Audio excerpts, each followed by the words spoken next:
মুসলমানদেরকে এরা টাকা দিয়ে, অর্থ দিয়ে, পয়সা দিয়ে, জায়গা দিয়ে, সম্পত্তি দিয়ে, প্রপার্টি দিয়ে এদেরকে নিজের হাতে করে নিয়েছে। নিয়ে যাও এদের ভেতরে দ্বন্দ্ব লাগাও, ফাসাদ লাগাও, যাতে এক না হয়, একতা না হয়, একতাবদ্ধ না হয়ে যায়।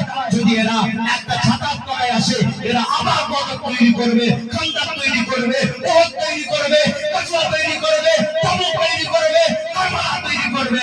কারণ মুসলমান একমাত্র কোরআনের জন্য, দ্বীনের জন্য, ইসলামের জন্য, আল্লাহর রাসূলের উপরে যদি কোনো অশ্লীল কথা হয়, অশ্লীল আওয়াজ হয়, অশ্লীল কাজ হয়, এই মুসলমান তারা ইমানের জজবা তৈরি করে, পাওয়ার তৈরি করে।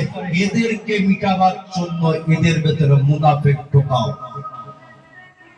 সেজন্যই আজ আমাদের ভেতরে এইরকম টাকাওয়ালা, পয়সাওয়ালা, গদ্দারওয়ালা মুসলমান ঢুকিয়ে জীবন তৈরি করছে। আল্লাহ আমাদেরকে সহি সমাজ বুঝতেন, একসাথে কাঁধে কাঁধ মিলিয়ে সবাইকে ভালোবাসা, মহাব্বত দিয়ে, প্রেম দিয়ে, কোনো ক্লাস নয়, সব একসাথে কাঁধে কাঁধ মিলিয়ে আল্লাহ আমাদের চলার, থাকার, বসার তৌফিক দান করেন। বলেন আল্লাহুম্মা আমিন। ওয়া আখিরু দাওয়ানা আলহামদুলিল্লাহি রাব্বিল আলামিন। এবার উঠে দাঁড়ায় আল্লাহ রাসূলের দরবারে একটু সালাত ও সালামের নাজনা পড়ি। ইয়া নবী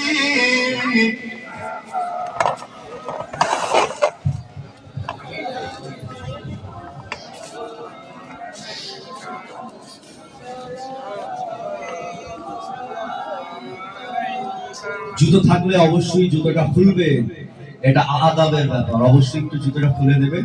আসে তলাল বদরু আলাইনা মিন সানিয়াতিল ওয়াদাই ওয়াজাবা শুকরু আলাইনা মাদা লিল্লাহ হে দাই ইয়া নবী সালাম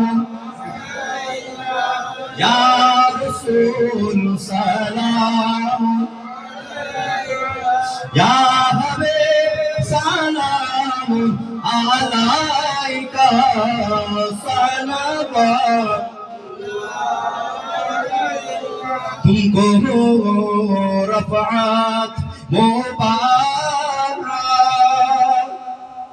तुमको हशमत मुबारक,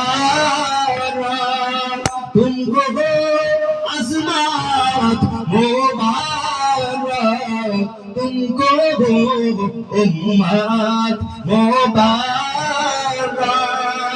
या नबी सलाम